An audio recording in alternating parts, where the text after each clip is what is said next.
Welcome to my American History Notes, where I discuss my conclusions I've drawn from studying American history. It's very surface, a survey.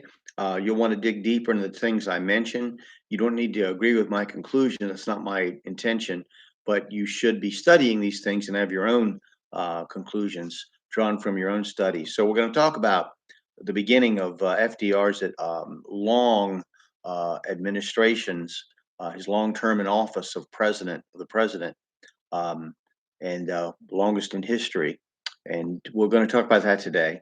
So just bear with me.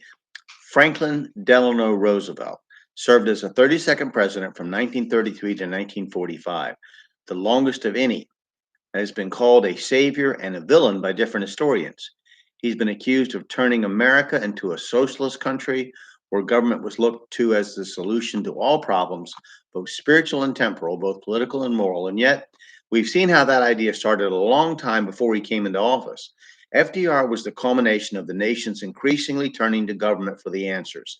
Singing his campaign song, Happy Days Are Here Again, the American public joyfully plunged into his own philosophy of government. When Roosevelt took office, the nation was in the worst economic plight of its history. There were millions of unemployed and thousands of farmers with foreclosed mortgages. Banks had either failed or were closed by state governors to prevent failure. People had demanded all of their money from banks, called a run on the bank. In the first 100 days of his administration, he put the federal government through an upheaval unlike any it had ever known in peacetime. He called a special session of Congress and enforced a bank holiday so that banks could be inspected for soundness. He called a meeting of state governors and threatened federal intervention if they could not ward off starvation among their people. He gave fireside chats on the radio to lessen people's fears about the growing federal actions. The Agricultural Adjustment Act limited farmers from growing excess crops, which lowered prices. The National Industrial Recovery Act regulated business. The Tennessee Valley Authority was set up to provide hydroelectric power to that destitute region, displacing thousands of families across 7 states by the building of dams. The Homeowners Loan Corporation provided assistance to homeowners threatened with foreclosures. He took the country off the gold standard. Prohibition was repealed. The Federal Emergency Relief Administration was to make direct grants to the states for relief to the unemployed. The Civilian Conservation Corps was organized to provide work for unemployed youth.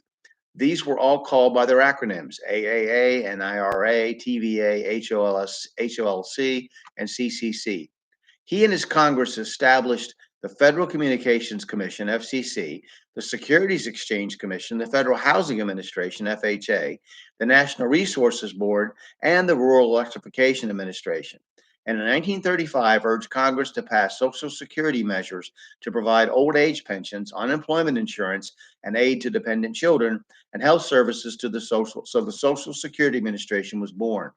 America was moved from republic to democracy to a socialist democracy. There were voices opposed to many of these far reaching federal programs. For example, it was lamented that the Social Security measures would encourage America's families to abandon their aged members, as it was viewed that, like children, the family's senior members were the responsibility of that family. It is now standard operating procedure for older people to move into nursing homes, not to burden their children with their care. But even as late as my childhood, I can remember a great many families having a sick and aged grandparent living at home with them until their death.